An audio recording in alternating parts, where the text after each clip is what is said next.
तो इसलिए हमें कहते हैं कोई इसमें ऐसी बात नहीं, मगर मैं तो सिर्फ ये कहता हूं मेरे भाई, हमसे पूछने वाले ये तो बता दें कि धरती स्थिर है, सूर्य चारों तरफ घूमता है, इस पे कभी चूं बोले हैं आज तक? आपको एक बात पता है कि 1633 में गैलीलियो को इस बात के लिए फांसी की सजा सुना दी गई कि तुमने कैसे कह दिया कि सूर्य पृथ्वी के चारों ओर नहीं घूमता है, पृथ्वी सूर्य के चारों ओर घूमती है। उसने माफी मांगी, सजा तो माफ हो गई, मगर दौर की बात है। नहीं, दौर आपको बता रहा हूं, दौर दौर कितना बड़ा है। उसके बाद उसका नाम लिख दिया गया convicted criminals in the eyes of church, यानी चर्च के अपराधी की सूची में उसका नाम। और आपको पता है किस ईयर तक उसका नाम रहा है? किस ईयर तक? 1992।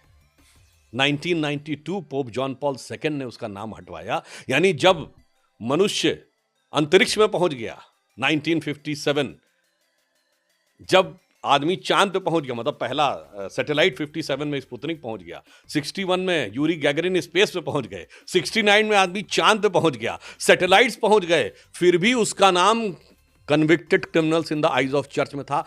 चू नहीं बोलता कोई। सारे ज्ञानदेव पाणे जो हमसे सवाल पूछते हैं वो वहां पे एकदम चुप्पी साध के बैठ जाते हैं। ये गुलामी की मानसिकता का विष है जो हमारी पीढ़ियों दर पीढ़ी हमारे दिमागों में भरा हुआ है, उसको निकालने की आवश्यकता है। और हमारा जो था सब कुछ सच होता जा रहा है।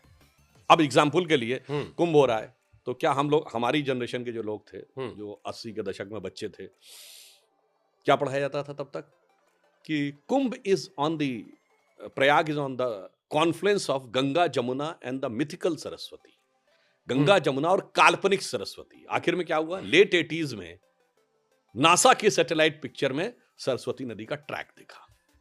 अब जो जियोलॉजिकल डाटा आया है वो ये भी बता रहा है, अब तो सारे सिमुलेशंस वगैरह भी आने लगे, और चिंता मत करिए, एआई आने के बाद सब सिमुलेशन बहुत आसान हो जाएंगे। अब उसमें यह भी बताया गया है कि सरस्वती नदी आज से तकरीबन 5000 साल पहले सूखी थी, यानी एग्जैक्टली वही जो महाभारत का काल है या कलयुग का प्रारंभ का समय माना जाता है। तो ज्यों-ज्यों साइंस ऊपर बढ़ रही है, त्यों-त्यों वो सारी की सारी चीजें सत्य होती जा रही हैं। मगर कुछ लोग ऐसे हैं जिनके लिए हम ये कह सकते हैं, उनके प्रति संवेदना व्यक्त करते हुए और उनसे यह अपील करते हुए कि अपने मन के ऊपर से वो हटाइए, जिसे कहते हैं ना, तोरी गठरी में लागा चोर मुसाफिर मन की आंखें खोल। उनके लिए मैं कहना चाहूंगा, अपने वतन पर सदियों तक है रही हुकूमत गैरों की, लेकिन कुछ चेहरों पर अब तक धूल है उनके पैरों की। कोई भी और दूसरा देश होता गर्व करता कि देखिए साहब, हमारे यहाँ 10 लोग कूद पड़ते सोशल मीडिया। नहीं, हमारे यहाँ कुछ अच्छा नहीं था, बहुत खराब था,